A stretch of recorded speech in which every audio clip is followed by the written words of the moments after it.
il est certain que le Brésil se distingue des autres pays des BRICS, Russie, Inde, Chine et Afrique du Sud, en raison de 4 fondamentaux que n'ont pas de manière réunie ces autres pays.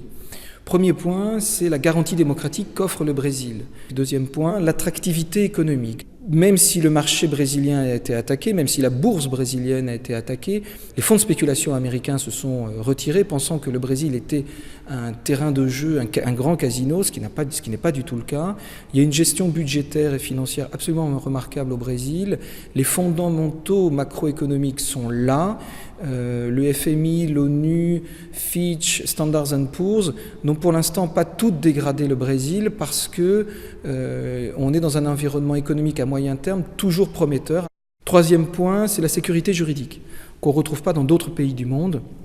En Amérique latine ou parmi les autres BRICS, vous avez un cadre juridique qui est très très proche du cadre juridique français, donc vous retrouvez là-bas ce que l'on connaît ici, ce qui permet aux entrepreneurs français de se dédier à leurs activités économiques et commerciales et de ne pas au premier chef essayer de comprendre la difficulté juridique. Et quatrième point, qui est un point essentiel qu'on évoque assez rarement, à la différence des autres pays, c'est cette proximité culturelle que le Brésil offre par rapport à la France. C'est une dernière donne qui est assez subjective, mais que quand vous agrégez cette dernière donne aux 3 premières que je vous ai énoncées, fait que finalement le Brésil reste encore une zone particulièrement attractive pour les investissements français et étrangers, ce qui se traduit dans les chiffres, puisque l'investissement direct étranger et l'investissement direct français se retrouvent pour une très très grande partie, voire une grande majorité, au Brésil, si l'on compare ces investissements français dans le reste du monde.